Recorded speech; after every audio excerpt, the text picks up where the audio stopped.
Quite simply, everyone in football knows what you're referring to when you talk of El Clasico. They're the two most successful sides in Spain with such passionate fans. Stay tuned and we'll bring you all the action from the Bernabeu as Real Madrid face Barcelona. Welcome, ladies and gentlemen, to another player career mode episode, and we're going to start off with a game against FC Barcelona. And yeah, we're just going to be a little bit more direct and straightforward with the highlights this time around. We're not going to spend too much time with the bits and pieces of misses and chances created. We're just going to go straight with the goals and see if this is a lot better for you guys and makes it a lot more quicker. The episodes could be a lot more shorter. I intentionally try to put them a little bit longer just to see what kind of lengths are best for you guys and demonstrate at least a little bit of some realistic chances and some genuine chances that are created and not just the goals, because when goals are just demonstrated, it looks a little bit too easy sometimes, and some of these games genuinely take a tough toll on the players and on the squad, and I'm going to be realistic here. Sometimes we don't get the comfortable win, which is strange, but we have to deal with it. And actually, one of the games, I think in the Champions League, there's going to be a huge mistake, and I kind of want to ask you guys what's your opinion on it, because the mistake that happened, I genuinely had no idea was even a thing that could happen, because it makes no logical sense. But we're gonna finish here 3-0 win in the El Clasico is really nice, and we're gonna get straight into the next match. Well, they know what they must do this evening. Destiny in their hands. 3 points to guarantee a place in the knockout stages. And it's live here on EA TV.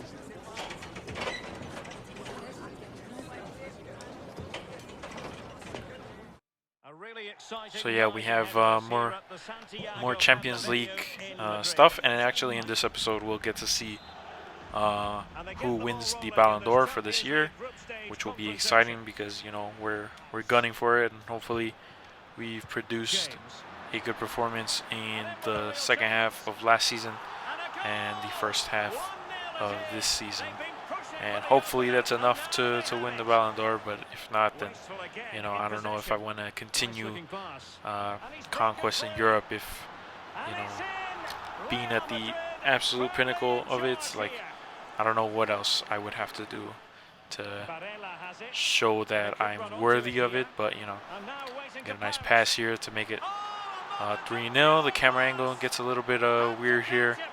I've seen this happen a couple of times. I don't know what happens or what triggers it, but we get a nice goal here, finishing it off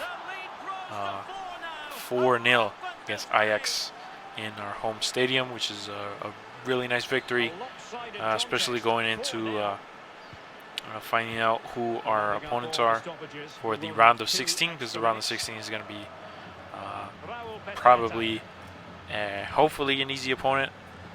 Obviously, by the time of recording, I already know, but I need to make sure that you guys don't know who it is yet, because we do still have some matches left to play. And yeah, the next match is going to be where the mistake comes in, and we're going to hop into it. Cameras trained on one man. Top marksman in the Champions League. Can he add to his haul this evening? So yeah, we've been doing pretty good in La Liga. Good enough that I managed to pick up a Player of the Month award, which is really nice for myself. And now we have Shakhtar Donetsk, who really, the first time around, didn't really give us much of a problem. And I was expecting something similar. And we get a nice fake shot here into a finesse. I score the goal, and we're 1-0 up inside like 13 minutes, which is not bad. And here the mistake is going to arise. Courtois will pass it off, and I have no idea who he intends to pass it off to. And we actually concede a goal here very, very early on. not even halftime yet, and I get really concerned as to why that even happened. Like, there was no reason for it to happen. Like, the whole stadium went silent as soon as he did that. And look at this. Like, what even makes you think that that's a good idea? And I know it's the AI, but like, come on, the AI is dumb, but not that type of dumb. But you know, we make it 2-1 before halftime here, scoring in the 40th minute. We get a second goal here, which is really nice. And we always try to go for UCL hat tricks if we can. My teammate there steals the ball, immediately shoots it for 3-1, and we're pretty much cruising now. Vinicius tries to put across here, doesn't go as high as anybody of us wanted to, but we still make it 4-1. And here at the end, we try to make a nice passage into the middle, and my teammate receives the ball and he makes it 5-1. And then the absolute last seconds, not much else happens, and we beat Shakhtar Donetsk a very comfortably 5-1, although I still have no idea how that first goal they scored was a mistake. I really would love to know what was the thought process that the AI took there and who they intended to pass that to, because you know, sometimes you'll make a pass and I know it'll overshoot because it tries to use a lot of the assisted stuff, but you know, sometimes these passes are very sus. But here we get a little tease who could be the Ballon d'Or winner. We get another player of the month, and the ticket is already stamped for the knockout phase, but can they claim top spot and perhaps a favourable draw? It's coming up on EA TV. And we have our final UCL group stage match against Hertha Berlin. And they kind of remind me a little bit of Real Sociedad for their uniform, but you know, this team last time out kept us at a 0-0 draw at the Bernabeu. So I was kind of hoping we get some better action, I would say, because that first game was really detrimental. I thought we were just struggling that entire time, and I know it took us here until the 30th minute to get a goal, but you know, getting one on the score sheet, it's much better than none at all. And then here, Vinicius gets the winning goal for the game, and then seals our group, which is really nice.